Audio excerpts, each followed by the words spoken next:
Ashmi, you still have control? No. No.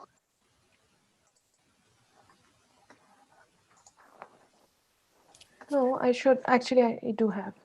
Okay. But I can't move the screen. Yeah, I do. There's some lag. Yeah, okay. Like, Oh, we are live. yeah. Shall we start? Yes. Yes. Okay, so hello everyone. Welcome to our Yahoo Finance workshop on the day one of our COVID-19 hackathon or global economy and COVID-19. So we will have 4 parts in which the workshop will be covered, and 3 of my other colleagues / teammates, they will be covering each part along with me. So the first part is, so here we will be dealing with the Yahoo Finance data. And the first part is basically how to access the data from the APIs, or how to basically get the data. And then the second part is understanding the data and the statistics, which will be covered by Aishwarya.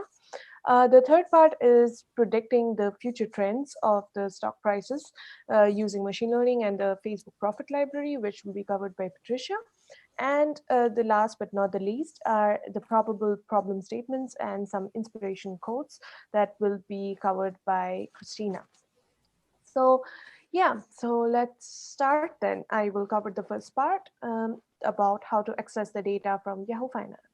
So the first part, and in this workshop, we don't have slides prepared. We will walk you through the GitHub page. So later we will share the link, so you can also take a look at how the things work in GitHub, in the thing. And also the thing is, we have used Google Colab for the workshop. You are free to use whatever technologies and tools you want to.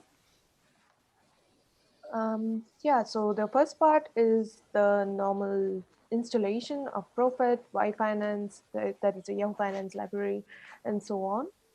And then we have some imports. These are the basic Python imports that we have, followed by some helper functions. So these are some functions that help you to plot stuff.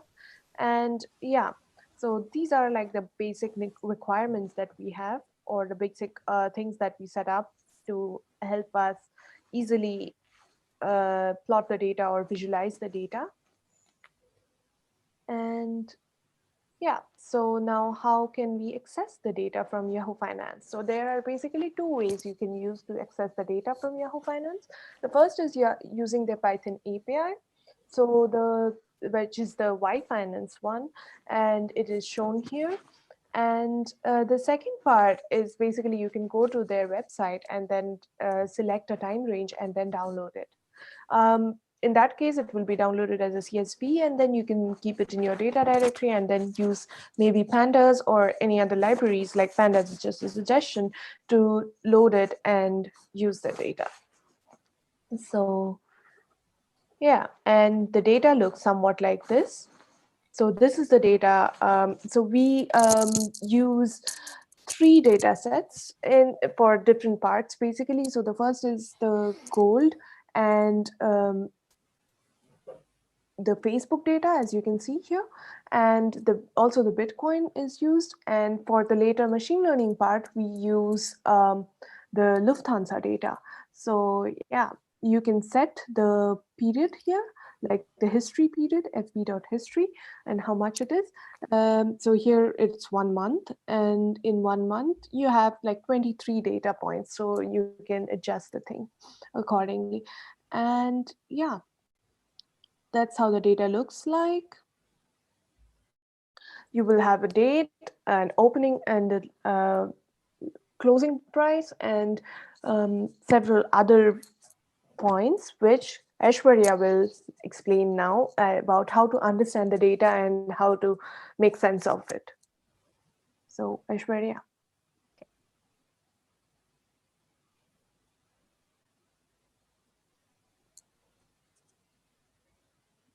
So, as Ashmi said, we used 3 different types of stocks here. One is Facebook, second one is gold, and third one is Bitcoin.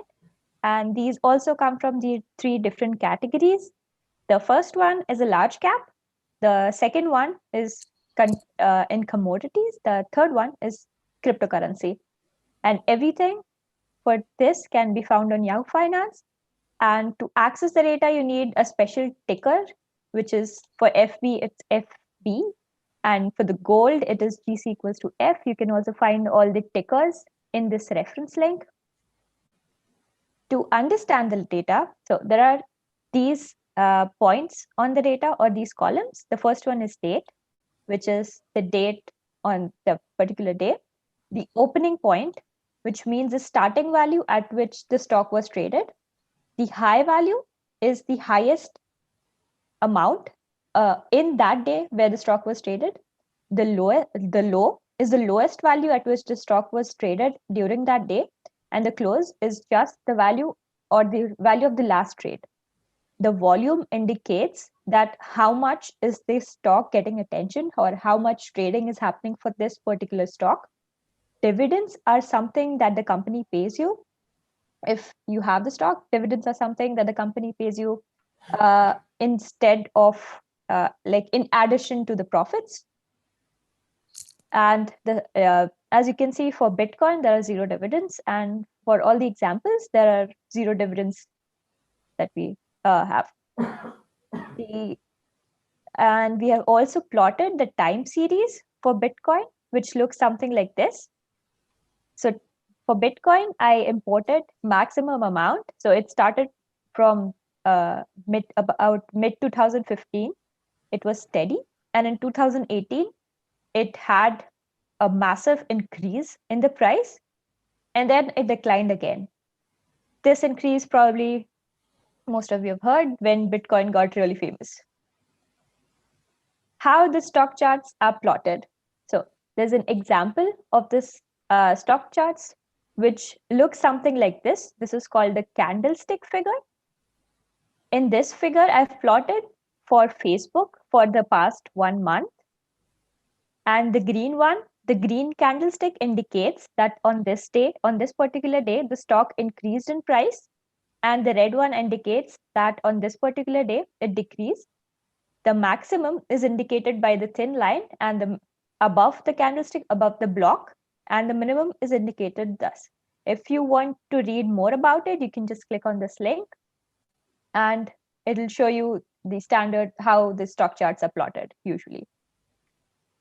Now, what can you do with all of these data, the opening and the closing number?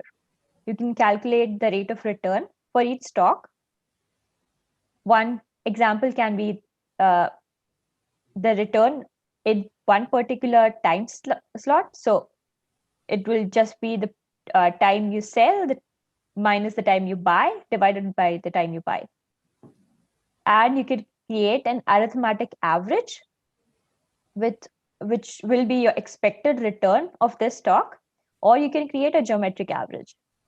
As an example, I have plotted the arithmetic return of gold and Facebook. And I assumed that we buy the stock at the opening price and we sell it at the closing price. So the return per day will be close minus open divided by open. And we see that on some days, gold gave a negative return, and on some days it gave a positive return. But this only doesn't tell you everything about if the stock is profitable or not.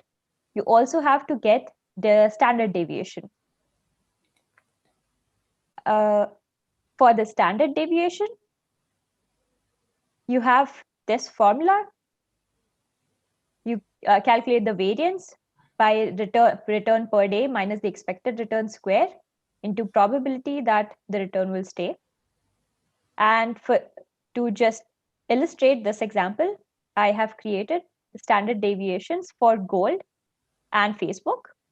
So the standard deviation for gold, the rate of return for gold is this 0.83, and the variance is this. The standard deviation for rate of return for Facebook is this, and the variation is this. So if you are going to invest in anything, You would want a positive rate of return, which is a given, and a lower standard deviation, which means that on one day, if you make a huge profit, you shouldn't lose everything on the other day. If it has a higher standard deviation of return, then it's not considered a safe stock to invest in. So it has a high risk. If you have a lower standard deviation, it has a low risk. And now for the machine learning part, Patricia will take over. Yes, thank you. So one of the first things that we have to check in machine learning is that this is a time series. So in time series, all of the points are dependent on each other, which meaning that the points of the stock on the day before is related to the stock on this day. This is the first thing that we have to think about. And also that normally in machine learning, in time series, we have a trend and a season. So in here, I'll start machine learning on the stocks for Lufthansa and using the close value. And we can see we have a trend. So the trend, how do you do? We was aggregate, group by year. And we have the year from 2015 until 2020. And we see had like a peak in 2018 on Lufthansa, and now we're going down. So the trend was the peak on 2018 and then going down in 2020. And also we can separate by month, which can give an idea of the seasonality from the data. And here we don't see a very strong seasonality on the Lufthansa stock. And now after we see, okay, we have the data, we know that they're dependent, so we have to choose the model. Here we are using Prophet. It's really easy to use. It's the Facebook, it's open source. And we can start dividing our data by training and testing set. And here we're taking the training set is 75% of the data that we already have. And the testing set is the rest. First, we fit the model or the training set, and then we can predict. And here I'm predicting to all of the data so we can see in this plot how it looks like. So when we have the training data, this is everything on our training data. Our arrow, so which is this blue line in here, are really thin with the points. So these are the data points that we have. And this is our testing set. So we had this data, but we're not using that to train it. This meaning the testing set. And here is how we calculate the error. So you see it's way higher, the error in the testing set than in the training set. And this is how we do this. So we split it on training set, testing set, we train it, we test it, we calculate error, and then we change some parameters, and then we do it again. And we repeat it until we're satisfied with the model. After you're satisfied with the model, you can actually use it to predict the future. So we have here data. So all of these black points are the data that we have until 2020. And we are predicting for the next year until 2021. So the idea was here, you can see the trend that we saw also in the box plot, the peak, and then we're going down, and the trend is to even go lower and lower and even go below zero in here. And now we have some problems for you if Christina wants to take the control.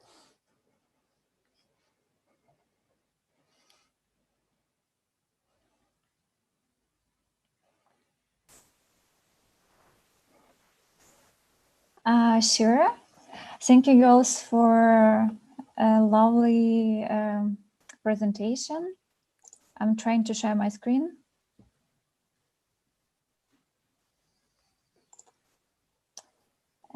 We're facing some technical issues. Maybe you can share your screen. Okay.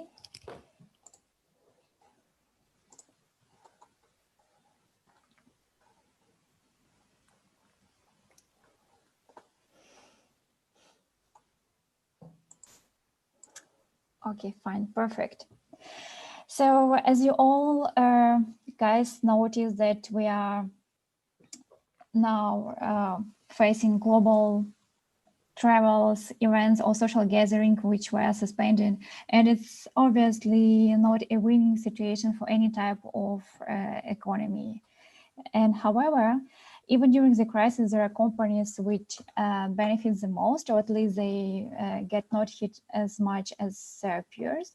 And for example, it's companies which are providing apps in which support remote work, as a lot of people staying at home and work from home, or companies which are providing remote healthcare services, or companies which are producing sanitizers or food deliveries. And here we would like to highlight some companies which benefits for the last months. And for example, we can have a look into Zoom Video Communications company. So this is, we can see for the last 6 months how stock prices tremendously jump for them. And now they worth more than 7 biggest airlines companies. So it's really quite a lot. And we can see that from February, what was the price, and now what is the current price. And here we can see historical data, how it was changed per day, what was the highest price, lowest price for your analysis. And for comparison, we can go and compare with Lufthansa. And for the last 6 months, for example, we can see a big drop of the stock prices. So obviously double. So yeah. And we advise you to explore more further other companies.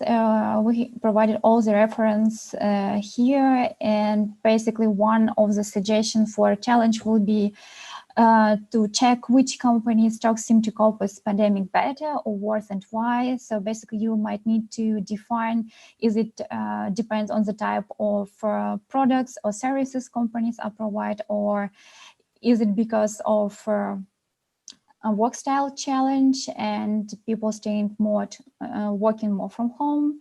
Is it in somehow impact on the stocks, or compare other historical data for similar situations? Second potential challenge could be, what are the best or worst investment you can do during or after the pandemic?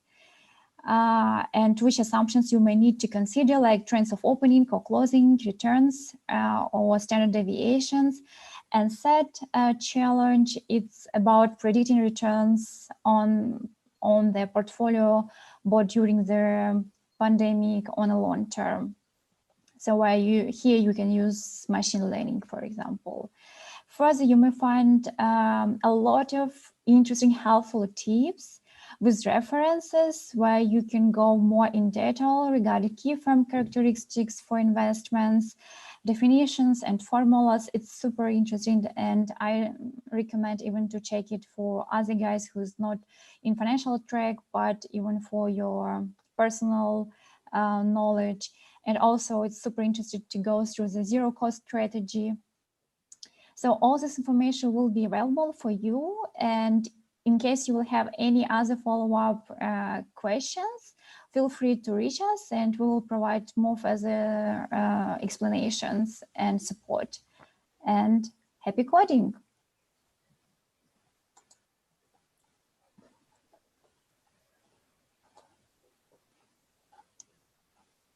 So, Any questions?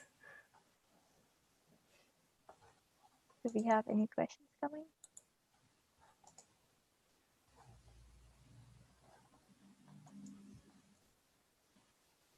I saw one in Discord that will today's video be available tomorrow? So yes, you can check on the YouTube channel.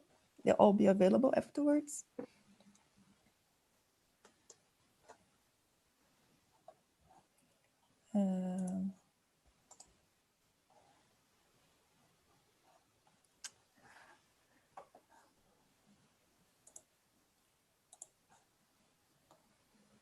So I saw was also one of the question on Discord if the videos will be available tomorrow. Of course, all videos will be available in our Female Tech Leaders YouTube channel. And we will also share the collab or the Jupyter notebook that we have created with everyone. So you can access it anytime you need and reference it. Right. Okay. So in case you have any questions, you're most welcome to write us on Discord, and we are always there, happy to help you out.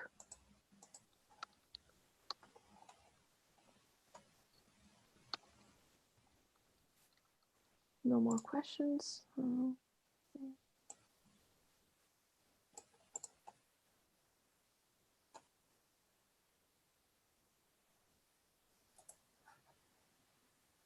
Okay. Okay then. Yeah.